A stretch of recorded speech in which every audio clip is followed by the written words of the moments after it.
Hello everyone, আজকে আমি এমন মজার একটা গ্রিল চিকেন বানিয়ে দেখাবো আপনাদের। আর গ্রিল চিকেনের জন্য দোকানে যেতে হবে না। তো এখানে আমি চিকেনের জন্য নিয়ে নিলাম জিরা, ধনিয়া, আদা পেস্ট, রসুন পেস্ট, বাদাম পেস্ট, হাবিজাবি আর কি গোলমরিচ একটু নিয়ে নিলাম।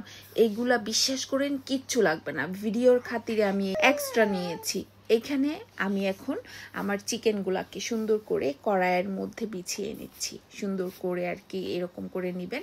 এরপর সব মশলা দিয়ে দিবেন।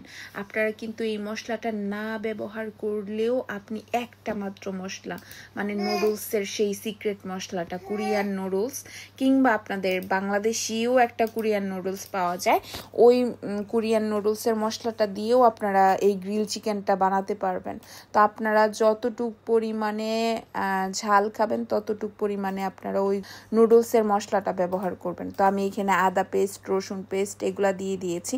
আর হ্যাঁ, আপনারা কিন্তু ওই কোরিয়ান মশলার সাথে পেস্ট, রসুন পেস্ট আর একটু পেঁয়াজ পেস্ট ব্যবহার করতে পারেন। আর যদি না চান তাহলে না করলেও হবে। এই পর্যায়ে সুন্দর করে মশলাগুলোর সাথে একসাথে মাখিয়ে, তেল দিয়ে মাখিয়ে কড়াইয়ে বসিয়ে দিলাম। এই যে দেখতে পাচ্ছেন, কড়াইটা কিন্তু আপনার চুলাটা কিন্তু হাই হিটে থাকবে। এরপর দেখেন আমি প্রথমে একটু উল্টিয়ে দিলাম, এরপর আবার ঢেকে দিয়ে যখন একেবারে পানিটা শুকিয়ে যাবে তখন আবার ঢেকে দিয়ে আবার অপেক্ষা করব। এই যে এখন ফাইনাল লুক দেখতেই পাচ্ছেন, এত সুন্দর, একেবারে সুন্দর একটা ব্রাউন কালার এসেছে, দেখতে একদম সুস্বাদু মনে হচ্ছে।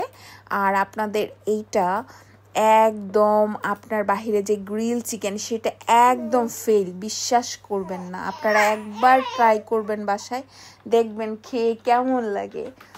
আর অবশ্যই আমাদের কমেন্টস বক্সে এসে একটা কমেন্ট করে জানিয়ে দিবেন যে আসলেই মজা কি না। আমার কথাগুলা একেবারেই সত্যি, আপনারা বিশ্বাস করে একবার বানিয়ে খেয়ে দেবেন। Bye bye.